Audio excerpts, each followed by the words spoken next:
evening. Today let's learn parts of speech. Parts of speech are nothing but division of words into different parts according to the work they do in our speech. See, usually we use n number of words in our speech. They are divided into 8 parts according to the work they do in each sentence. They are noun, pronoun, adjective, verb, adverb, preposition, conjunction and interjection. When I said conjunction, observe the spelling please. Then. Now if I tell you that when they are divided according to the verb they do, see usually you cannot name a word. For example, if I say who, you cannot always name it as a pronoun. There are various kinds of names to it according to the work it does in each sentence. If I say that, now you see, the same person, you are Preeti.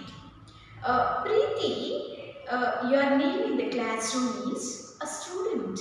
When you are in the ground, you are a player. When you are on the stage, you are a performer. When you are traveling, you are a traveler. When you are swimming, you are a swimmer. When you fly, do you fly? That's what. So here the names differ according to the work you do. So I hope you got it, right? Now let's take noun. And let's see what are the various kinds in the noun. Noun is nothing but a naming word. Noun is a naming word. It names person, place, thing, animal, etc. So all kinds of names are nouns. See, naming in the sense if we don't know anything even, we call it like something. That is also like brick. If the material name you named as brick, so it is noun. And this material when you named it as chalk, noun. And the person who is teaching you, you don't name it, right? I have already a name, that is Rajni. So right, you can call me Rajni teacher. So when you say Rajni, that is a proper noun, and teacher, that's a common noun. You call many others those who teach as teachers, so that became a common noun. In the same manner, you have various kinds of nouns: proper noun, common noun, concrete noun, collective noun, abstract noun and compound noun. Of course, when I said proper nouns are particular names of person, place, thing and animal. Praveen, Nizamabad, Sudha, etc. When I said common noun, you have commonly named. You have named that person commonly. Though you know his particular name or not, you call him by some name. That some name is a common noun. Now you see boy, student, traveler, as we have earlier discussed, player, these are all common names. Then concrete noun. Here you have countable and uncountable. Some nouns can be counted, some cannot be counted. These all come under concrete nouns. Book, plural form is books. It means you can count it. Now, ink. What kind of noun it is? You cannot count that ink, right? So this comes under uncountable nouns. And so this doesn't even have a plural form, isn't it? You can't say ink. So ink is an uncountable noun. You cannot call it as a countable because you cannot count it. In the same manner, name something sugar, water. So these all come under uncountable nouns. Usually these uncountable do not have S form. Now you don't say, I want some waters. That's wrong, right? So never you use, I drank much waters.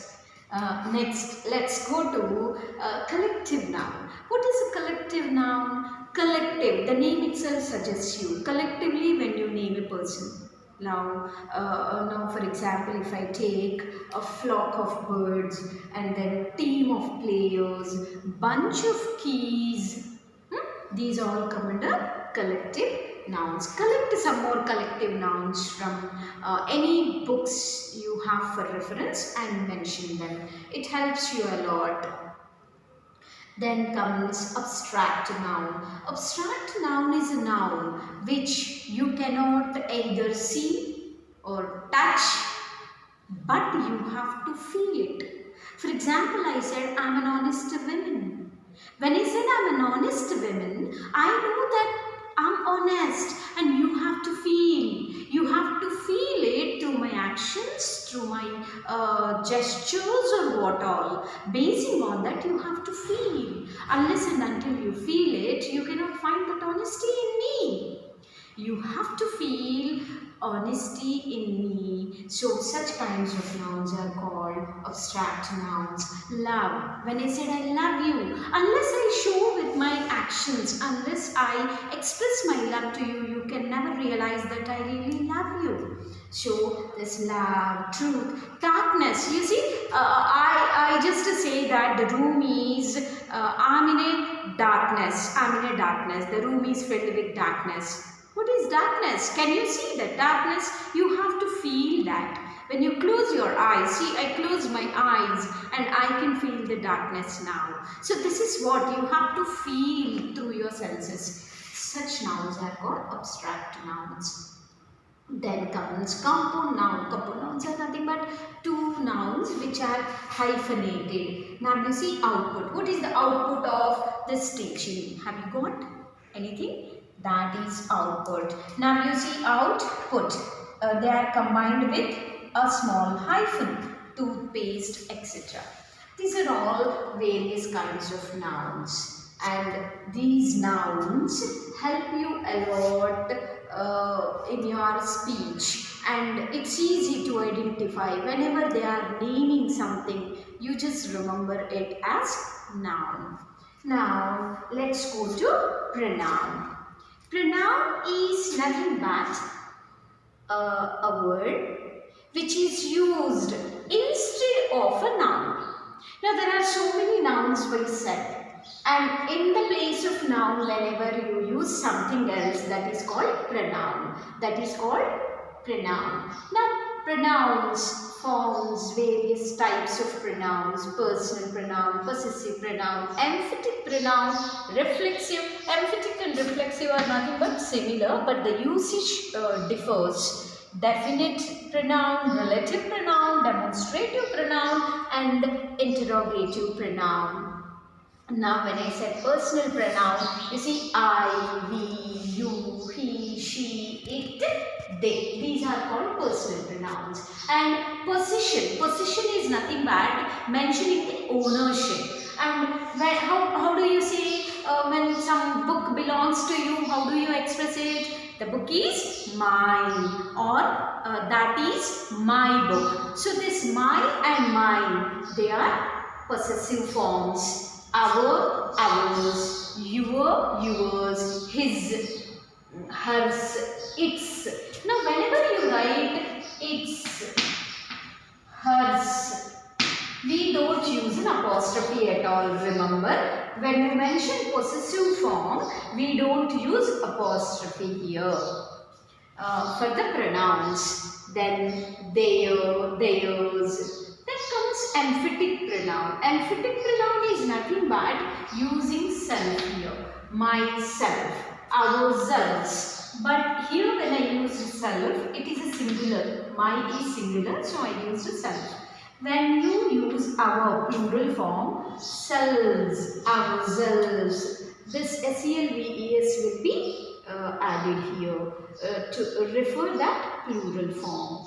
So in the same manner, you, your, yours, yourself, yourselves. You can act as a singular as well as plural. So you get here self as well as selves for your. Then whereas his, himself, she, her, herself, it, itself, they, themselves, themselves.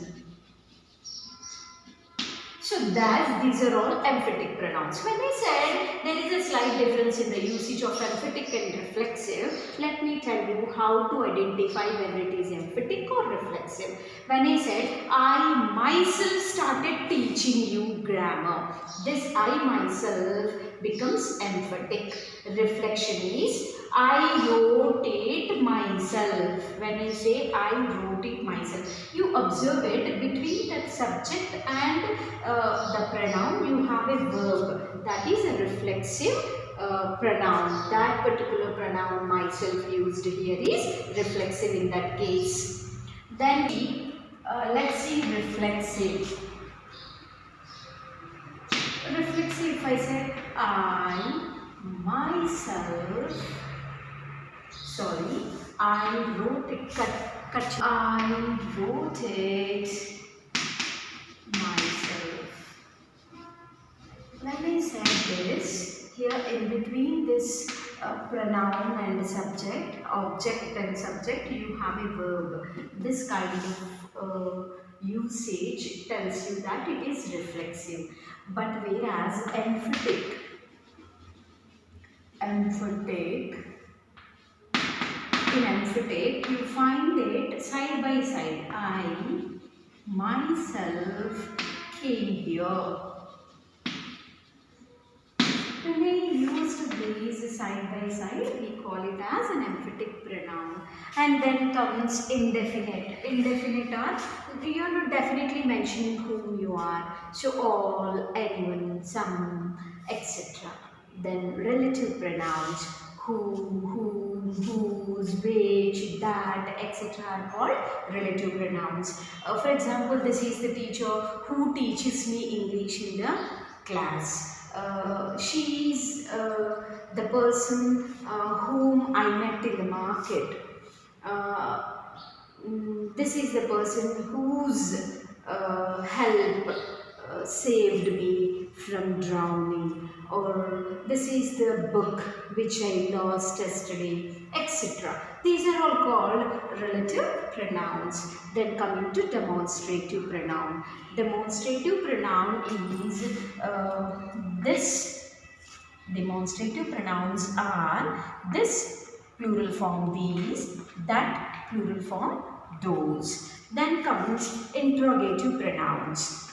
Who are you? What do you want? Whom do you want? Whatever made you come here, etc. These are all called interrogative pronouns. Now I'll give you a little table that helps you learn what are pronouns comfortably. For example, if I say I, singular,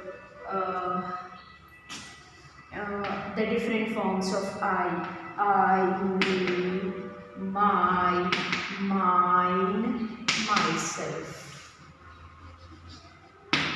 I plural, we, our, ours,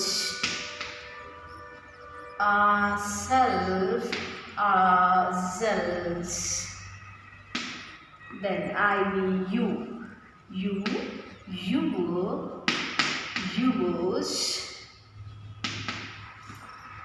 yourself. Then comes your selves. Then I, we, you, then he. Third person, him, his, himself.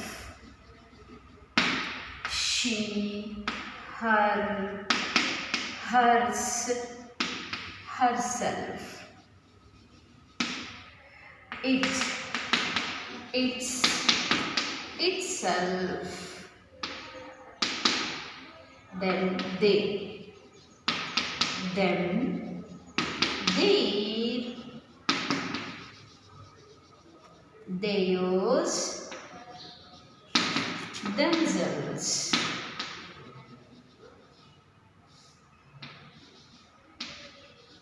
Themselves. Now, when I said demonstrative pronouns, this, these, that, those, all come here. Then, if you take anyone, anything,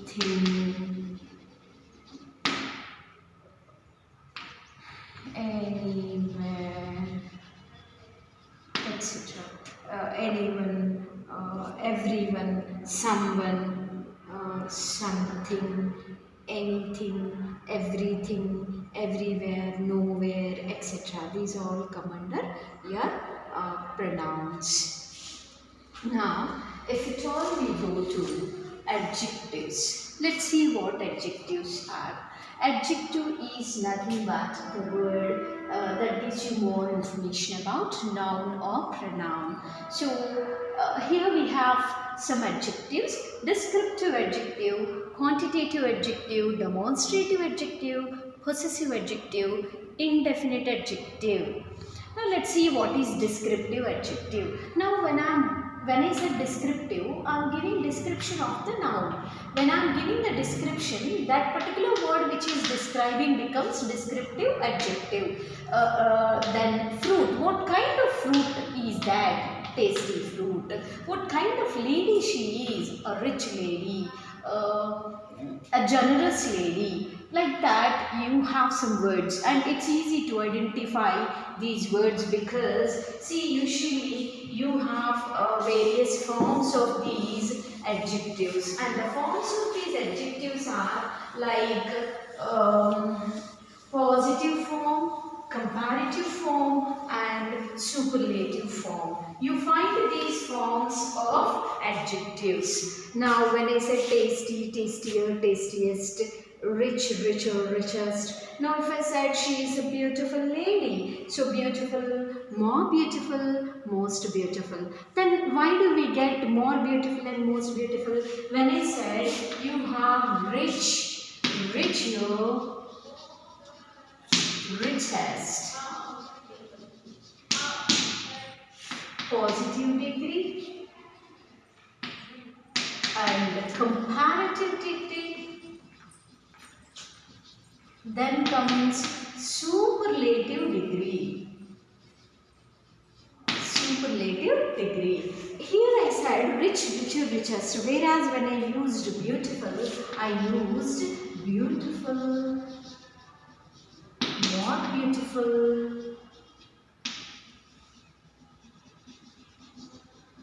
more beautiful, most beautiful. Why have I used more, most? What is the difference? Why shouldn't I say beautiful, beautifuler, beautifulest? Why shouldn't I say so? Why? Let's see why. This why answer is, now you see when I said rich, how many vowel sounds do I have in that word? Ri, E. What are vowels? A, E, I, O, U. These are vowels, right? Now, when I used rich, I got only one vowel sound, E. So, that one vowel sound, whenever you have one vowel sound, you go with by adding ER and EST, you make them as comparative and superlative degree. This is how we change, we bring the changes, one or two, then we bring these changes. But more than two vowel sounds, when you find, in a word, when you find more than two vowel sounds, we go with more and most. Now, beautiful, beautiful. We got three sounds here. Three syllables. Three syllables. What do we call them? Syllables. Syllables are nothing but the vowel sounds in a word. The division of vowel sounds in a word. So here you have three vowel sounds. So we go with, whenever you have more than two vowel sounds, that is nothing but syllables, then we add more and most before that particular word. So these are like more and most. Then comes, here you have quantitative. Then comes quantitative adjective. Now you have to complete the whole task today itself. writing the notes of parts of speech and learning. The whole task must be done today itself. When I said whole task must be done, this whole is an adjective. I found 4 girls chatting. So those 4 demonstrates. Now this is giving the quantity. How many girls? That's why we call them as quantitative adjectives. Now comes a demonstrative. Already this you have found in the pronouns list. But whereas the same has come here. But when I said this is my book. This is my book.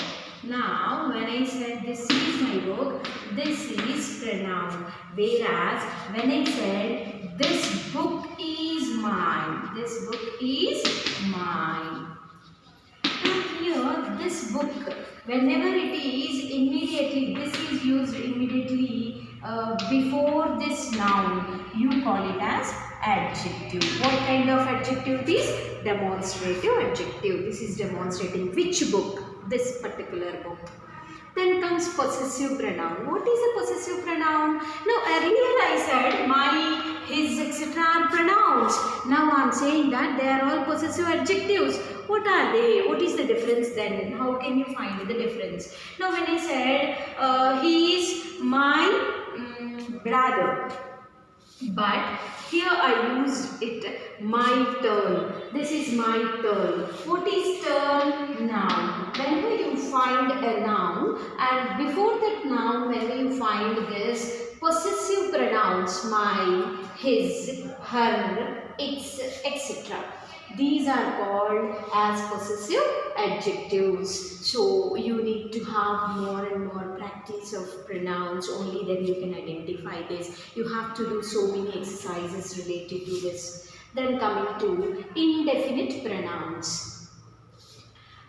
He is very tired. Tired is adjective and this very is giving more information about how much he is tired. So it is adding more information to the adjective. So we call it as indefinite adjective. Few children, few children. So how many children are absent? Few children. That few. Many girls did not do their work. So this many gives you information about the work not done by the girls. So we call it as an adjective but indefinite. How many is not mentioned. So indefinite. Definite is nothing but when you have a clear idea of what is what. When you do not have that idea, we call it as indefinite. Now let's see articles. I said articles, but I wrote it in the adjective. So how is it an article, an adjective? Let's see why an article becomes an adjective. Now articles are a and the. These 3 are becoming adjectives. How? Now when I said I have a pet, I have a pet. Becomes an adjective. How?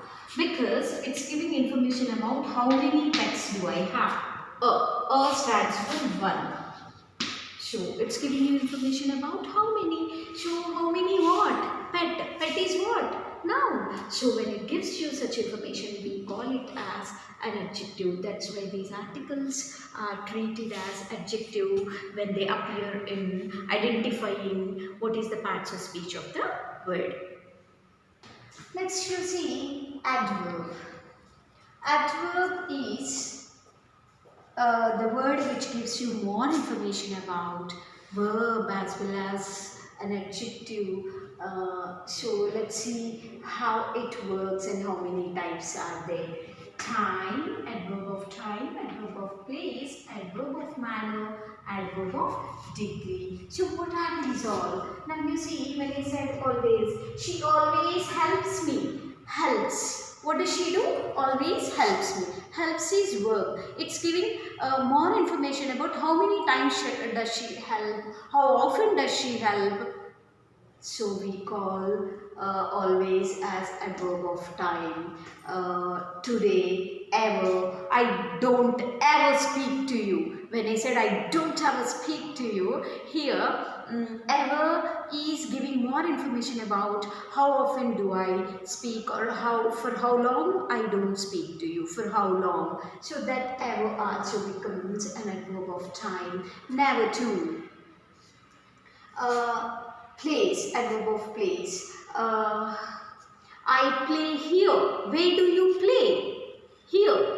So, play is verb. Where do you play? When the question is related to playing, and the answer what you get is here, the place, and then it becomes adverb of place. Here, below, there, up, etc. Then adverb of manner. I write neatly. How do I write? I'm questioning about way of writing. So that answer what you get, how do I write? Neatly. So that answer what you get is adverb of manner. Calmly, happily, joyously, playfully, etc. etc. Next, degree, adverb of degree. He ran fast. How did he run? He ran fast. So it's also related to the verb. So we call it as adverb of degree.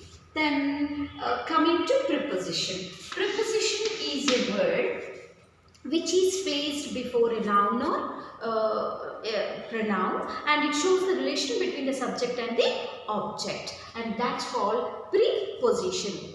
Preposition. Positioned before something, before noun or pronoun. Now, how many types are they?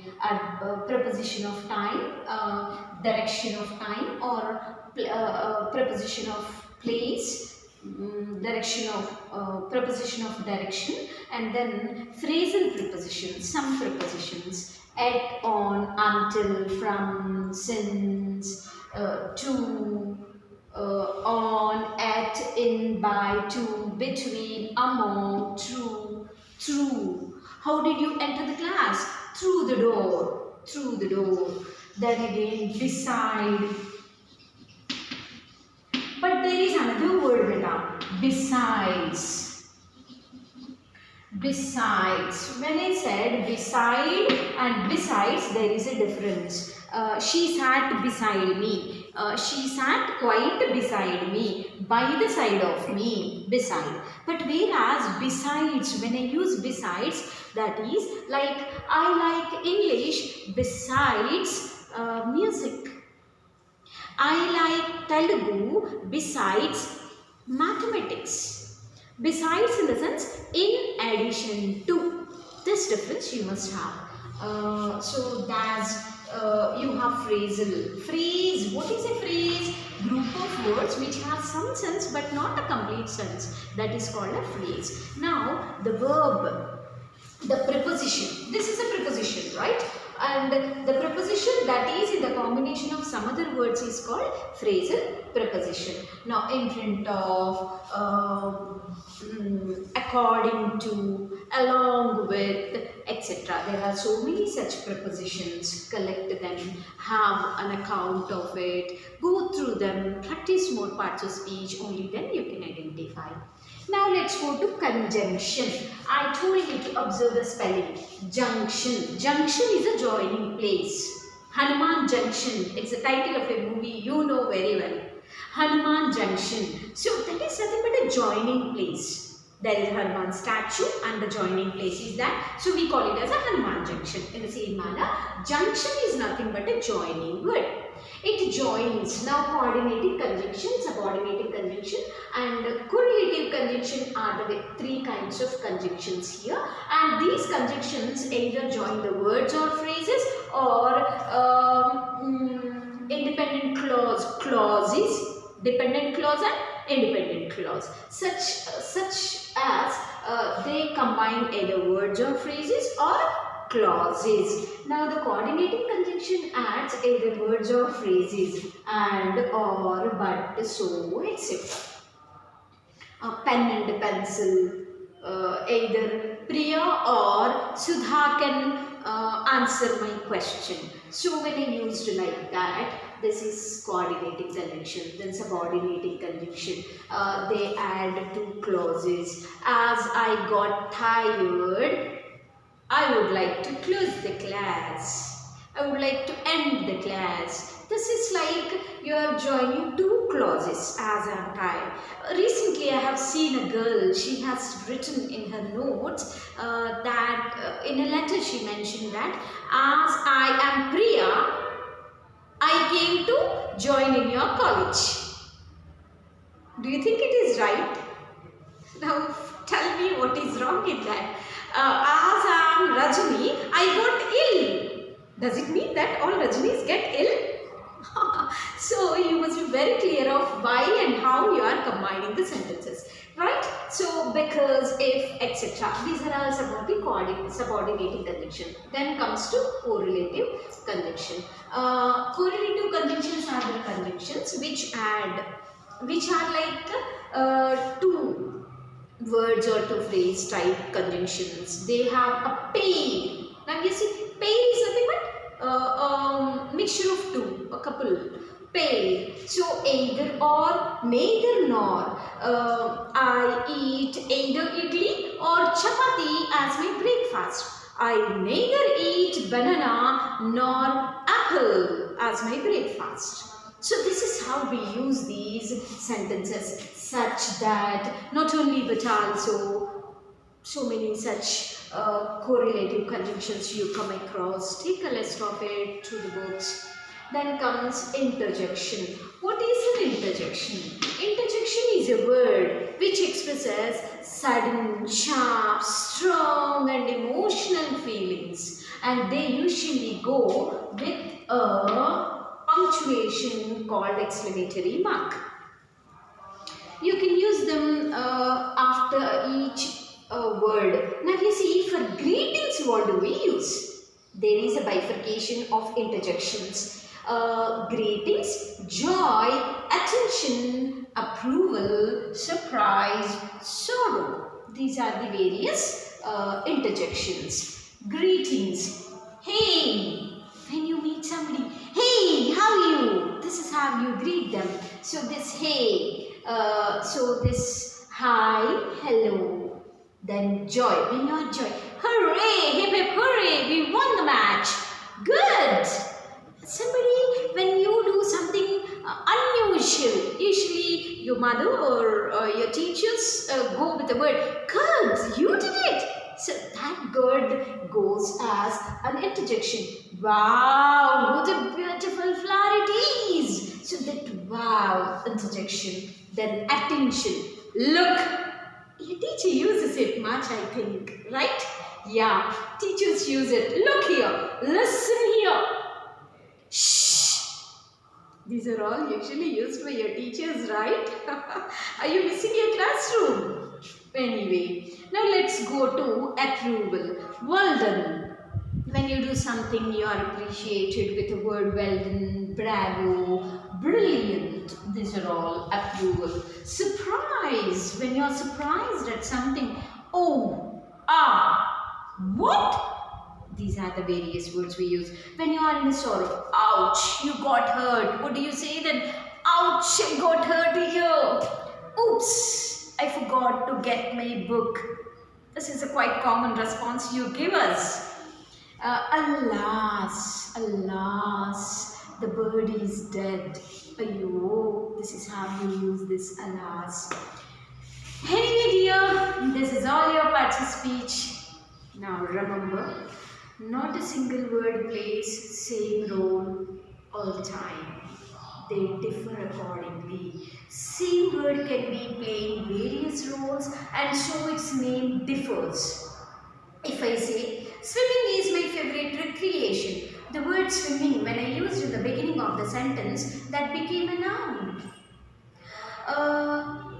Ramu is swimming in the pool. When I said Ramu is swimming in the pool, is after I used swimming.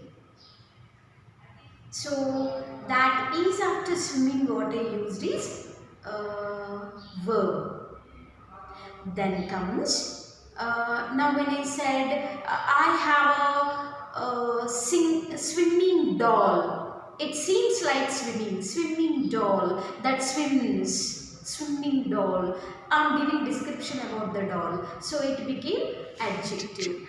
And let me confess something. I did not finish verbs to you. I didn't teach you verbs at all. Let me teach verbs now at the end, though the order is noun, pronoun, adjective, verb. Order is 4 to 1, but I'm teaching you at the end. Right, let's go with verbs now. Start. Let's take verb in the end, which is important, backbone of all parts of speech. And to remember you or to remind you or to tell you that we need verb as an important thing. Hope I have taken it at the end. And see what a verb is. Verb is an action word. It shows action in the sentence. And you cannot frame any sentence without a verb. It's a backbone of all your expressions. And you need it mandatory. And now you see how many kinds are they? Main verb, auxiliary verb, linking verb, transitive verb and intransitive verb. Now when I said main verb, the sun shines. Such kind of verbs which say what a noun does, they are called main verbs. Now main verb, after you have auxiliary verb. She is playing in the ground. She is playing in the ground. When I said is playing, this is like main verb. And what is it helping to it? Is the verb helping. So we call it as auxiliary verb. Auxiliary verbs are again segregated, separated, divided into two types. One is like be forms and the other is modal auxiliary verbs. Now when you go with be forms, do forms and have forms, what are they? Be forms. Be forms are nothing but is, am, are, was, were. These five are be forms. When I say do forms, do, does, did. Have forms, primary auxiliary verbs we call them. Primary auxiliary verbs and modal auxiliary verbs. Primary be forms, do forms and have forms. Do forms, do, does, did. Have forms, have, has, had. These things. Then modal auxiliary verbs. Will, would, shall, should, can, could, may, might, etc. These are all modal auxiliary verbs.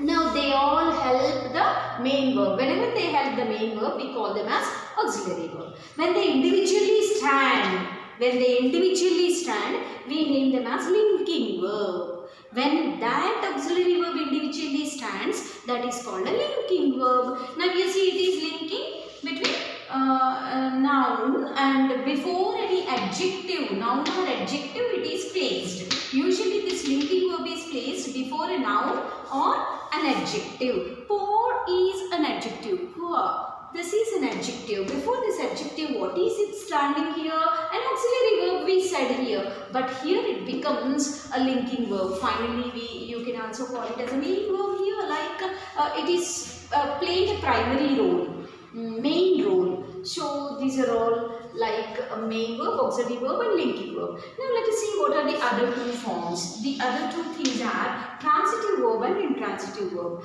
When you only transitive verbs play a role of changing a sentence into passive voice. So you must have an idea about what is a transitive verb and intransitive verb to answer active voice and passive voice. Let's see what is a transitive verb. Transitive verb is a verb which takes its action to the object, which needs an object to complete its action. For example, the boy made a kite. When I said the boy made a kite, who made a kite? The boy. When you get the answer to the question who, that becomes subject. What did the boy do? What? He made a kite. What did he do? He made a kite. This becomes object. This is how we identify what a subject and object is in the sentence. Who answers your subject? What answers your object? Whom also. Whom. For example, the boy Raghu pinched Sudha. Pinch, you know pinching. Raghu pinched Sudha. Whom did Raghu pinch? Sudha. So whom.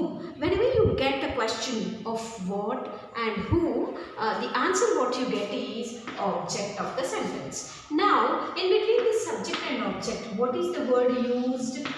This is called verb. Now this verb which needs an object to complete its action is called a transitive verb. It takes an object. Now, for example, the boy flies kites. The boy flies kites. Flies. What does he do? Flies. What does he fly? Kites. Now, when I said the birds fly, the birds fly. Here I said for transitive, I said the birds fly. When I said this fly becomes intransitive verb, it doesn't need an object to complete its sense. So this is intransitive verb. So with this, I have completed parts of speech. Thank you all. Happy learning.